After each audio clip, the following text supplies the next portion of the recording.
Hey everyone, welcome back. I'm Michael and we're going to be getting right back into some more Reddit stories. If you enjoy the video, make sure to leave a like and subscribe. Now, without further ado, let's begin. This first story was created in 2020 by a user named Buzzerbees in the adoption subreddit. The post is titled, "Birth parents are married to each other, have full siblings. I was adopted at 3 months old. I had a dysfunctional family growing up, but I was cared for and loved. Both my adoptive parents passed away in separate car accidents. My dad when I was 17 and my mom 3 years ago when I was 24. I had a semi-open adoption, but my birth parents requested my adoptive parents stop sending them photos and updates about me when I was less than a year old. I had a vague idea of who my birth parents were. I grew up knowing their names and had several photos of them. I did a DNA test and was matched with 3 full siblings, which shocked me. I was always told they were young, barely knew each other, and wanted to further their education. About 3 months ago, I decided to Google their names and I found their social media. It turns out they are married to each other now with 7 more children they had together. I stalked them on Facebook a bit and it seems like they have a relatively happy life. I was shocked to find out I had 7 full siblings and that my sister, who is closest in age to me, is actually only 11 months younger. I was even more shocked to find I have an older, full brother who was not adopted out, who is only a year and a few months older than me. I ended up reaching out to my birth mother via Facebook, telling her that I would love to get to know her, that I've had a great life, and that I have no expectations. She took a month to respond, and when she did, she said she was surprised that I reached out and asked me to please not contact any of my siblings, as they aren't aware of my existence. I didn't respond for a few days, but I ended up just asking her why she chose to give me up and why she never told anyone about me. She responded and said that I was a NICU baby. She and my birth father were 17 when I was born, and they weren't prepared to raise a disabled child. She said that at the time, they were under the impression that I would never live independently and that they weren't in a place to have a special needs child. I was again shocked. I was definitely always in the lower percentiles for growth until puberty, but according to my grandmother, by the time I was 8 months old, I was hitting all the markers for regular mental development. I have an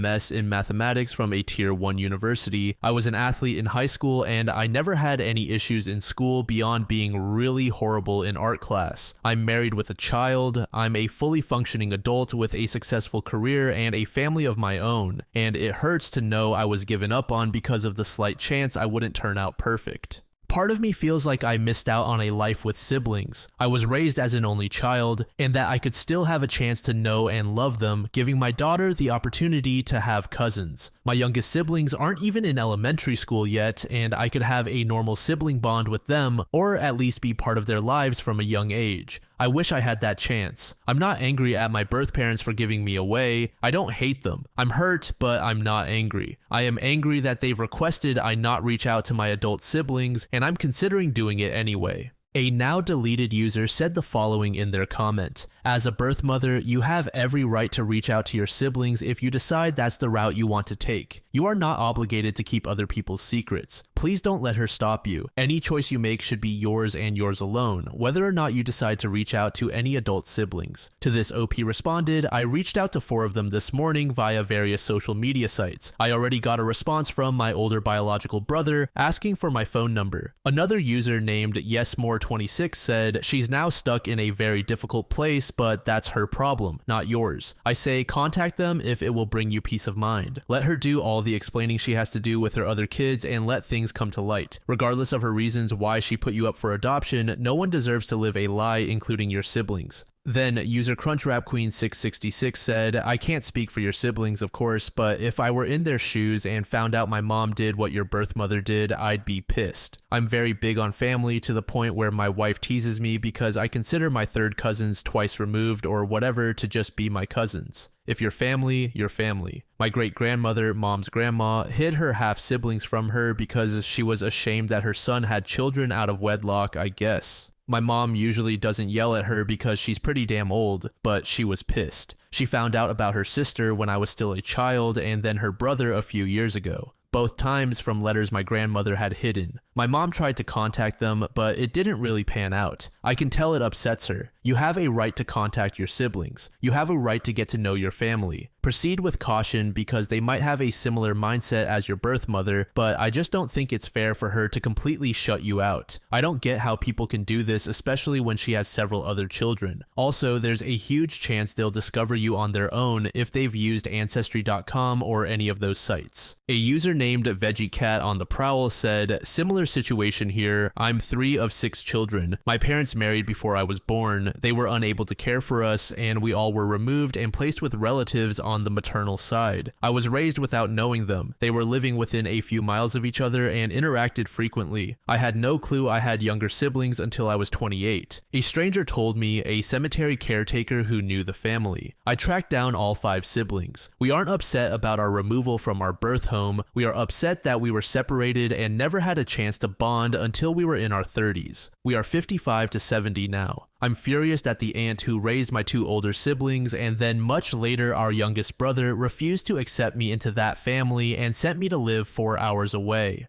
Her reason, I was an infant and too much work as I had suffered physical neglect. She was pregnant at the time with her daughter. I grew up fine physically, but am emotionally damaged from not having interactions with my siblings as I was raised completely away from them. They do not feel like family to me. My advice is to reach out to your siblings. Follow their leads. If they want a relationship, then attempt to form one, but be aware it may be too late to be more than friends with family in common." A little over a week later, OP provided us with an update. I've now met all of my siblings. What originally turned out to be 7 siblings turned into 8 when I learned I have a full sister who is also an adoptee. I have spent every day for the past 9 with one of my siblings. I have 3 adult brothers and 2 adult sisters. My sister, who is also an adoptee, reunited with them 2 years ago. You would never know she didn't grow up with them. The 5 of them mesh so seamlessly. I would be dishonest if I said they felt like strangers to me. I feel like I've known the 5 of them my entire life in some ways, despite only a bit more than a week having passed. They call themselves the first batch, and they refer to our younger siblings as the second litter. It sounds funnier and catchier in our language, haha. I am now a part of the first batch text thread and social media group. It is odd and insane. They're unfamiliar to me in almost every way, but it's more like seeing a best friend after being torn apart by war or tragedy. My oldest biological brother is 29. My younger biological sister and I are both 27, though I will be 28 in a few weeks. My younger sister, who was also adopted out, is 25. She will be 26 on the same day I turn 28. The twins, who are the youngest of my grown siblings, are 23. We all have winter birthdays. I cannot imagine what my birth parents went through. My birth mother had 6 children between the ages of 15 and 21. I understand why she adopted out 2 of her children. I cannot imagine the weight on her shoulders. 6 of us are adults, and then there is a considerable age gap.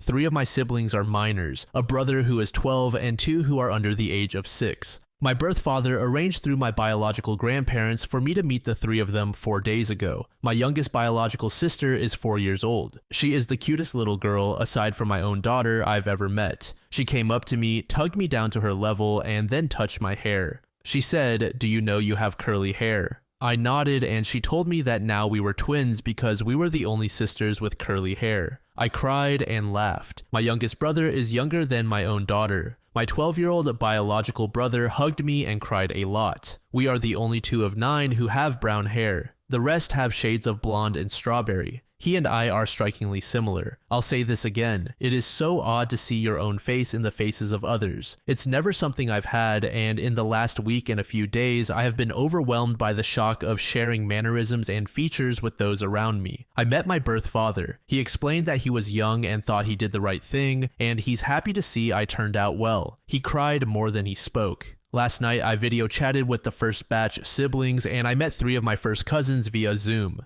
They are a set of siblings, my biological aunt's children, a female cousin, and her younger brothers. They are all close in age to me. They were born and raised in North America with an American father, though one of my male cousins lives in our country. He married a girl from here, and they have a daughter the same age as mine. I will be meeting him and his wife on Monday. My female cousin and I look so alike that I cried when I saw her face on the screen. My siblings and I are all very similar in appearance. We are clearly related. However, my cousin and I have the same face and laughter. It was so odd to hear an American accent come from my own face. This set of cousins is very close with my siblings. My female cousin is a flight attendant / cabin crew member. This is the only other career I ever seriously considered besides my own. It is also the same job as my husband. These little coincidences and likenesses are the things I've been missing my entire life. She has a math degree and she and I have texted all day today. Apparently, it is a joke among our extended family that she and her brothers look like they belong to my biological parents instead of their own,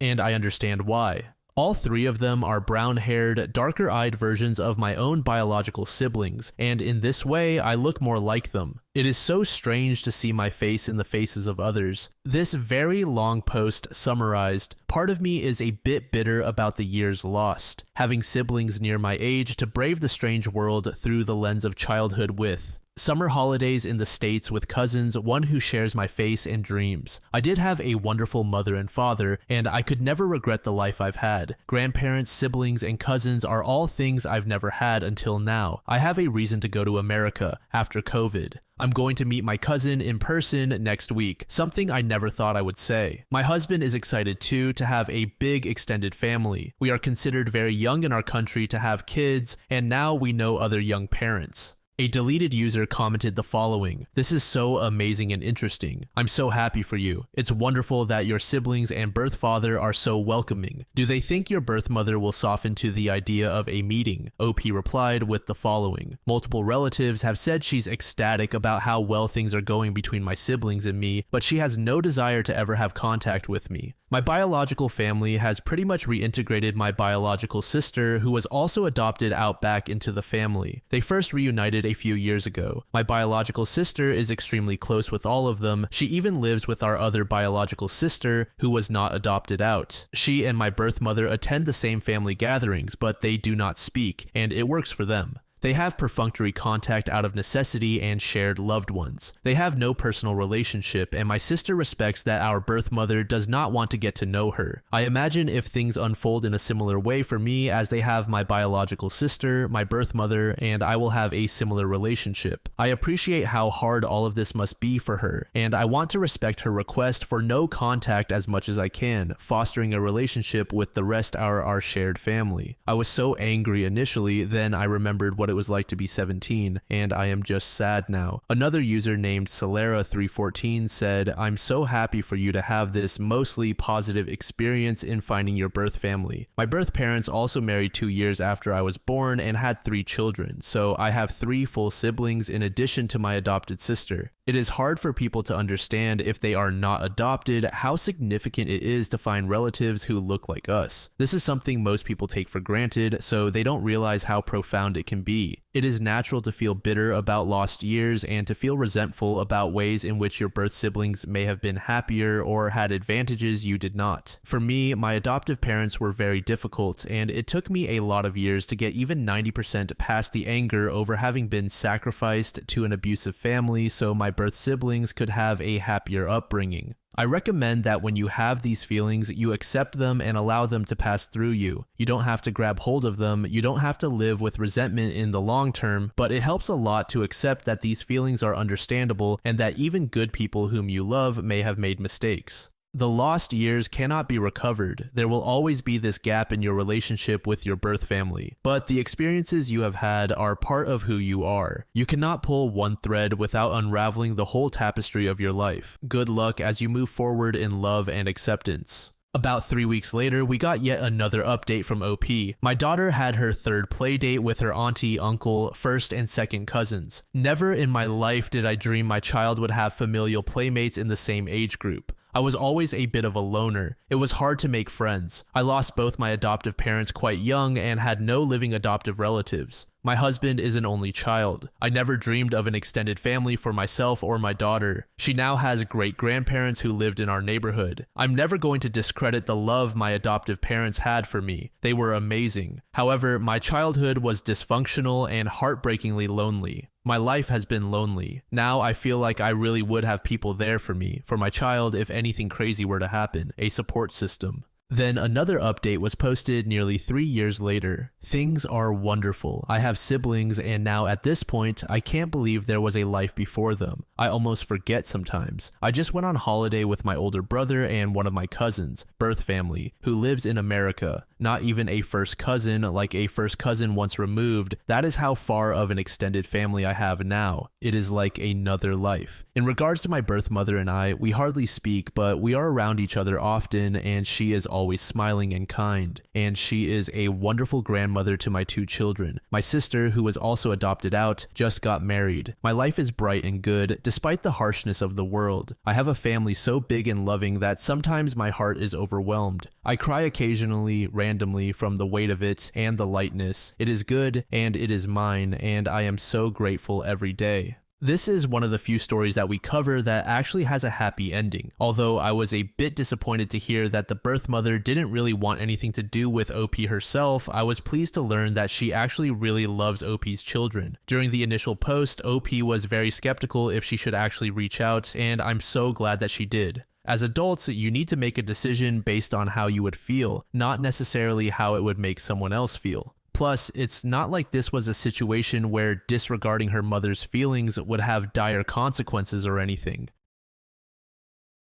This next post takes us over to the relationship advice subreddit. The post was made back in 2023 by a user named Throwaway Marzipan. It's titled I am 31F. My best friend, 32F, is telling me that my boyfriend, 34M, cheated with her, but he says that she's lying. How do I get to the truth and then salvage whichever one of these relationships is worth saving? I've been best friends with Becca since 2010. We were college roommates, and after we graduated, we still lived together until I moved in with my boyfriend, Nate, in 2019. One thing about Becca is that she's always had a drinking problem for as long as I've known her, and she's done things while drunk that have sometimes caused problems in our friendship. She does try to stay sober, but every few years, something will happen to make her start drinking again, which is what happened earlier this summer. So last Saturday, Becca called me because she was drunk somewhere and needed a ride home. I couldn't go pick her up because I had the flu and was on cold medicine, so Nate went to get her instead. A couple of days after that, I started noticing that Nate was being weird with his phone. Normally, he leaves it out on the coffee table if we're watching TV or whatever, but he started putting it face down, so I couldn't see what notifications he was getting. My first thought was that he was trying to plan a surprise, and because of the timing, I thought that maybe Becca was helping him. Yesterday, I saw Becca and told her that Nate was being sneaky all of a sudden. I asked her if he had said anything about maybe proposing soon. She asked me if I looked through his phone, and I said no. Becca started crying and told me that she and Nate hooked up in his car the night he came to pick her up. Her excuse was that she was really drunk and didn't fully know what she was doing. She said she'd been texting him since then, telling him that he needed to tell me what happened or else she was going to. I asked Becca to show me the texts, but they were all in the app Signal, which deletes messages after a day. So all I could see was that she and Nate had a chat thread, but nothing that they said. I told her to text Nate in front of me so I could see what he said, and she did. But we got no read receipt and no response at all, so it didn't prove anything. I asked Becca if she was sure she wasn't so drunk that she maybe imagined it or thought a dream was real, and she absolutely lost her shit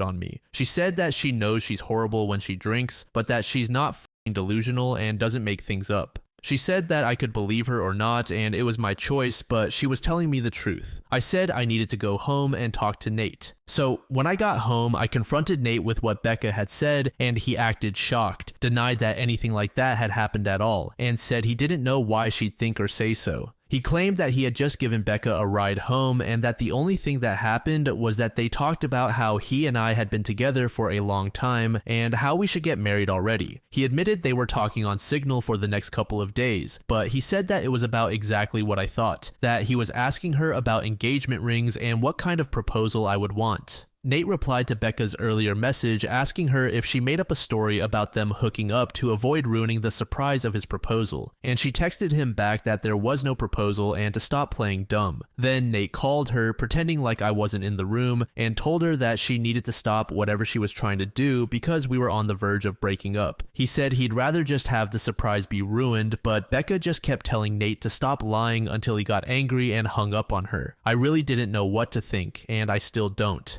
Right now, Nate is really upset and not talking to me much. He says that it's bad enough that Becca acted insane and ruined his plan to propose, but it's even worse that I believed her lies even a little and would think that he would ever cheat on me. Becca texted me saying she was sorry, but otherwise I haven't talked to her either. I don't want to think that Nate would cheat on me or that he'd take advantage of Becca if she was that drunk, but I feel like I can't be 100% sure because I've known Becca for 13 years and I also just can't believe that she'd lie to me about something this important. I know that she does have a drinking problem, so I can believe that she'd sleep with my boyfriend if she was drunk out of her mind. She's done some pretty awful things in the past when she's been drunk. I don't want to wrongly accuse Nate of something he didn't do, but I don't want to be an idiot. Thankfully, OP sounds very level-headed and calm. In such a situation, it's never good to jump to conclusions. I see two clear results from this situation. Either OP's boyfriend did cheat or the friend is lying. If the cheating is true, then OP will lose 2 relationships. If the girl is lying, then she'll lose just 1. From the outside looking in, I feel like I'm more so on the side of the boyfriend as of right now, but only slightly. OP informed us that her friend has a drinking problem, but even after sobering up, why is she lying about this, if she is in fact lying in the first place? One user asked, what is her reason for not liking him? To this, OP said, so at the time, she was in one of her longest stretches of being sober, and she said that I was abandoning her for some guy when she needed my support the most.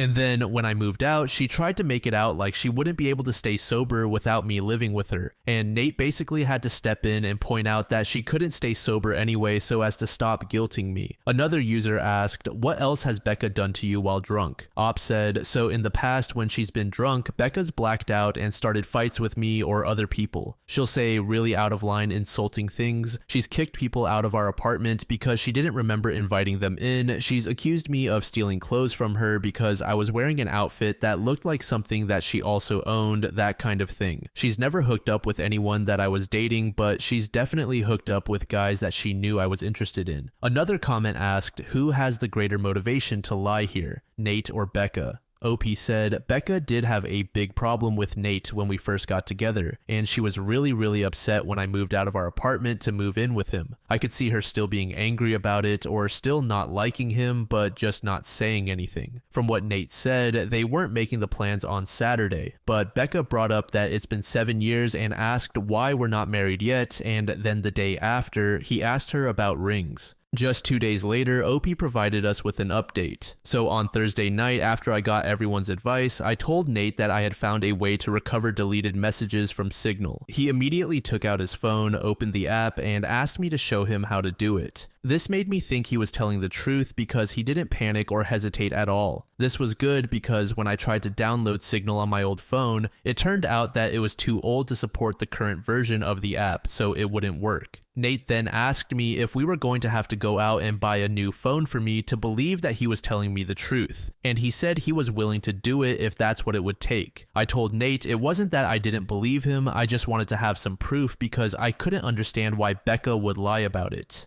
Nate said she would lie about it because she's a crazy drunk, and there's no way for a non-crazy person to understand why she would do anything. He added that once the messages proved his innocence, he didn't ever want me talking to her again. Then he said to get up because if we were going to go to the Verizon store, we had to get there before it closed. By then, I completely believed Nate anyway, so I told him we didn't have to go anywhere or get a new phone. I said I believed him and knew he didn't cheat on me and that he would never do that. Nate said he hoped I knew that and didn't understand why I didn't take his word for it in the first place. I started trying to explain why I didn't want to immediately dismiss what Becca had said happened, but Nate said he really couldn't listen to that right now. I said that was fair and agreed to cut Becca off, but first I wanted to try to get her to admit that nothing happened. Nate said fine, but to call her with my phone on speaker because he thought he also deserved to hear her admit that she was lying. So I called Becca and told her the same thing I told Nate, that I figured out how to recover deleted messages on Signal. She asked me why I would need to do that, so that was when I knew for sure that she was definitely making it up and not just confused somehow. I said it was because I wanted to have proof of what she and Nate talked about. Becca asked me if I saw their messages, so I lied and said yes. After that, Becca just went silent until finally I asked her if she was going to say anything. Then she asked me if that meant we were engaged now, so then I really just lost it on her and screamed at her, asking her if she was serious and what was wrong with her and how that could possibly be all she had to say. Becca started screaming back, telling me to calm down, and that obviously I never believed her anyway because it's not like we broke up over it. I was crying by that point and couldn't really say anything else, so then Nate told Becca to go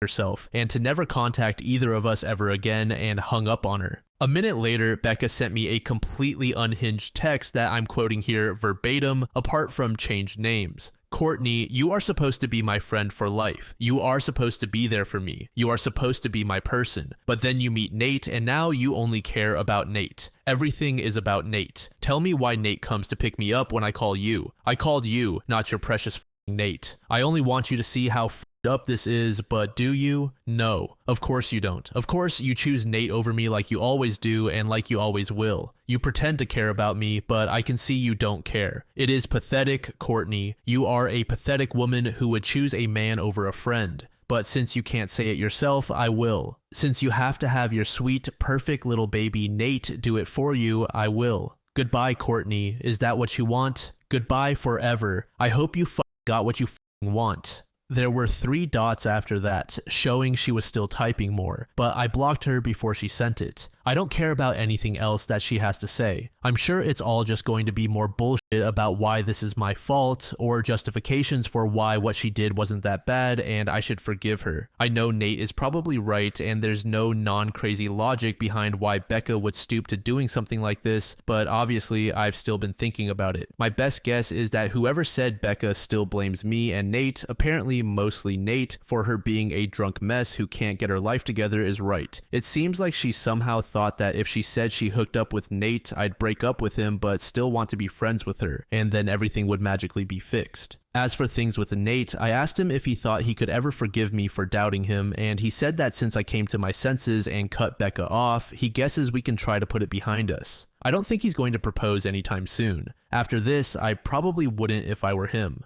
From what Nate said, he didn't actually do any planning yet other than asking Becca about rings and if I'd think a public proposal was tacky or not. All he was doing so far was trying to get ideas without me knowing he was talking to her about it. Based on that, I think it's probably not going to happen for a while if it still does at all. Also, thanks to everyone for the advice and support. I know I didn't respond to many comments, but I really did appreciate everyone who cared enough to want to help. This is a classic example of someone outgrowing their friends. Of course, alcohol should also be mentioned here since it seems to be a major catalyst in Becca's meltdown. This friend is such a piece of shit. She would go as far as to ruin a relationship just to preserve her own, out of jealousy. As OP said, Becca is unhinged, so I don't think this will be the end. I just can't see someone like Becca just quietly moving on. A user named Dream Beyond the Dawn said, I honestly advise telling Nate about your Reddit post. In your posts and comments, you reiterate multiple times you never thought Nate would cheat on you and were desperate to believe him above anything. Your heart always chose Nate, but your logical mind had a hard time understanding why Becca would do something like this. As did the majority of people in this subreddit. It's understandable for him to be hurt, but it was also understandable for you to be confused because there was apparently no reason for her to make up something like that.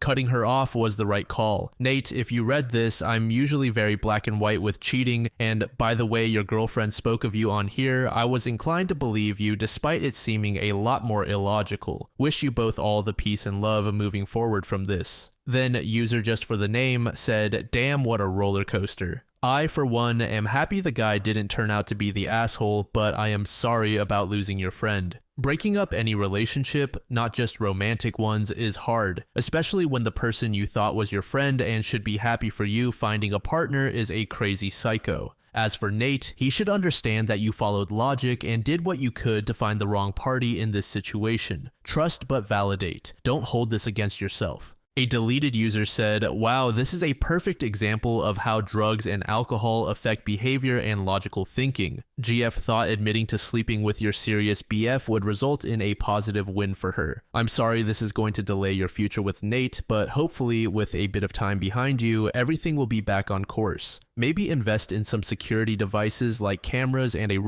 alarm in case Becca approaches. I'm guessing you haven't seen the last of her. OP responded with the following: I'm sure she won't just go away. I'm already expecting her to try to get our other friends to get in the middle of everything as soon as she figures out she's actually blocked, and I'm not just ignoring her. I hope she won't try to do anything else, but I guess at this point I really can't know with her. I'm hoping that things are okay with Nate. I think in a while they will be. Then user Kirby Blows commented, "Damn, your poor boyfriend. I'd look to now care and reassure your boyfriend even more than you seem to care at the loss of your friend. He didn't do anything wrong. My trust would be pretty damaged with you believing her over me, especially as she has a history of being unreliable and a drunk. Her false claim is serious and super up. If you want to keep Nate as your boyfriend and future husband, it's on you to do the extra work, as you're the one who didn't believe him. Work hard, care for him, and support him. I imagine you're on eggshells for a while, and that's deserved. Good luck. Glad the crazy one is blocked. Preempt her bullshit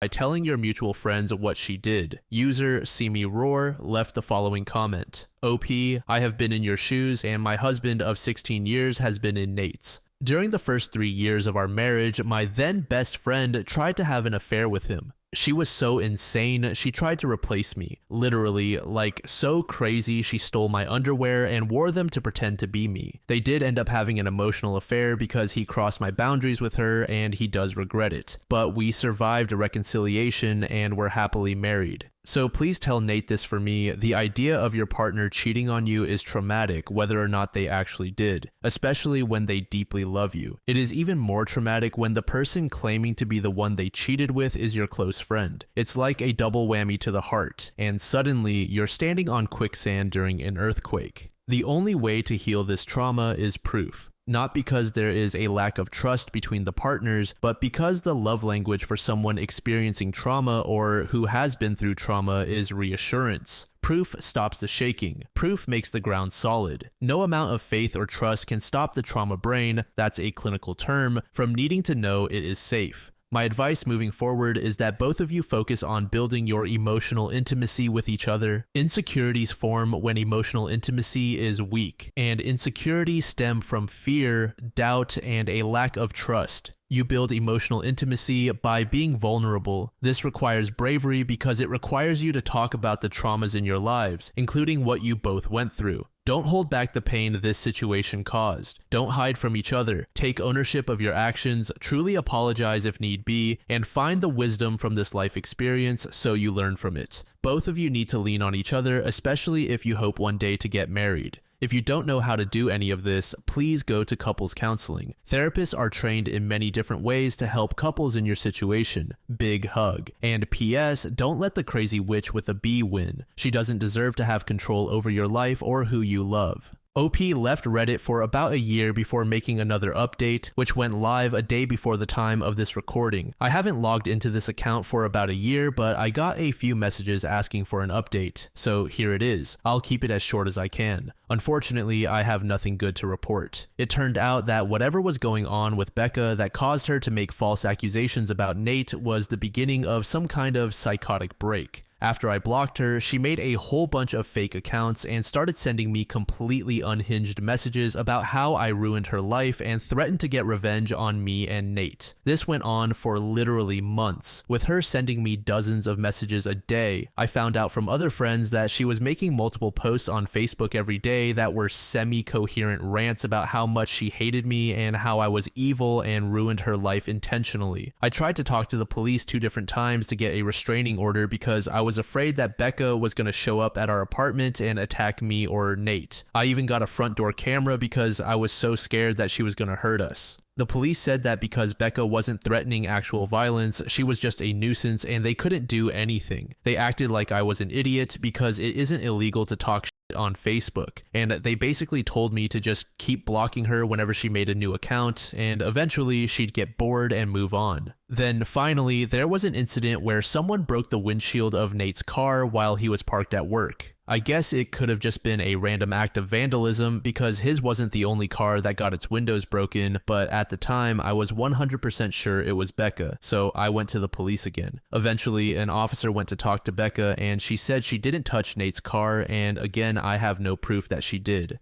But after the police talked to her, Becca was put into a psych ward for a week because apparently her apartment was filthy, and she was drunk out of her mind 24/7 and a danger to herself. I have not heard anything from Becca since she left the psych ward. I don't know if she was diagnosed with something or if she's medicated now or what. I found out that she moved in with her dad, who, thank God, lives in a different state. I look at her social media every so often to make sure she's not posting about me again and that she's nowhere around me. I haven't mentioned Nate much in this update because we're no longer together. He broke up with me after the windshield incident because he couldn't handle being constantly harassed by Becca, and to be honest, I don't think he ever forgave me for not taking his side immediately when everything started. It really hurt, but I can't blame him. I tried to talk to him about fixing things between us after Becca was gone, but he just wasn't interested. TLDR, Becca went crazy for real. Nate dumped me. It sucks to hear that OP's relationship with her boyfriend didn't work out. In a way, Becca still won with this outcome, and to be honest, I'm surprised that Nate never forgave her. I understand that he lost a lot of trust in OP since she doubted her own faith in him, but it's not like she outright said that he was cheating. She more so just sat on the fence and wanted to do some investigating, or at least that's what I understood. But perhaps I'm in the minority with that thinking. I want to make it clear though that I also think that it's completely understandable why Nate did end up separating. It's just that I thought the relationship would work out in the end and Nate would be able to regain trust in OP. A user named Juicy Belly commented the following: "Don't beat yourself up over it. It's hard to make the right choice and know what or who to believe, especially when it comes to the people we trust. You were in a tough spot and obviously this is not your fault." User Jesus Chin replied to this comment with the following: "She absolutely should beat herself up over it. Her friend was a shit show before this whole drama. She's the one who kept her in her life as well. Never keep sloppy drunks as part of your close inner circle." Then user FrostyGate8094 said, "She was definitely at fault. I had never seen her first two posts. I had seen this story in a YouTube video, and the narrator's comments before update 1 were gold in that video. When her friend confessed that she and Nate had sex, OP had only one relationship left to salvage. That was her relationship with Nate. Her friend has been shitty to both her and Nate for months before that, and now that she has confessed to sleeping with her BF, only two possibilities remain. If it's true, OP should dump both of them. If it's false, OP should dump her friend. From the moment of BFF's confession, there was only one relationship to salvage, regardless of whether it's true or not. Instead, she blamed her BF and sided with her alcoholic friend. She decided to sabotage the only relationship she needed to protect. To Nate's credit, he did try to look past it, but the damage was done and the constant harassment from Becca finally wore him down. But OP's own actions led them down that path. Another user named Live Relax Yes said, "In hindsight, if he was telling the truth and you wouldn't believe him or back him, you communicated that you didn't trust him and called him basically a cheater and liar. While I would forgive someone in your shoes, he doesn't have to because you were way out of line. It's unfortunate that your friend did this much damage and tested your relationship and that in a way you didn't pass, but that doesn't mean you shouldn't forgive yourself. And I'm sorry he didn't forgive you. I would work on moving on and accepting it as over if he won't forgive you, and you tried reaching out twice. I'd also try therapy because this would mess with anyone's mental health. Sometimes we either trust someone or we don't, and it sounds like you trusted the wrong person, but you should forgive yourself." Under this comment, user Gunther Time said, "Sounds like he did forgive her, or at least was working on it, but the constant harassment after she took his side is what did it." Another comment left by user Patient Lettuce 42 said, "I always think it's odd that you would not take your partner's side first and foremost if they have never done anything wrong to begin with. I was accused of infidelity by my ex-GF so many times that I lost count. She had BPD. But being accused by your partner for something you have never done, would never do, and simply never even thought about doing is hurtful. I can absolutely understand Nate for leaving. I probably would have done the same. It's sad that it happened and you know now that it was a mistake, but I can 100% understand how he sees no point in moving on together when trust is already so low." User Wolferine said the following under this comment: "I get it from Nate's perspective too. Your partner is supposed to be the person that you trust wholeheartedly above everyone and share your life with. If OP chose his side in the beginning and it turned out she chose wrong, then that's on Nate, whereas right now, the consequence of not trusting him initially means it's on OP. The moment a lack of trust is shown in a relationship, it's downhill from there. Some can move on and forgive, some can't. But to his credit, he did try to work on it. Then that one user named Kirby Blows from the previous post left the following comment under this recent update. I remember your post. As the partner, and he was planning on proposing to you as well, I believe, to not be believed over your toxic friend who you had told stories of being a drunk mess, kicking people out, saying horrible things, lying, and being an all-around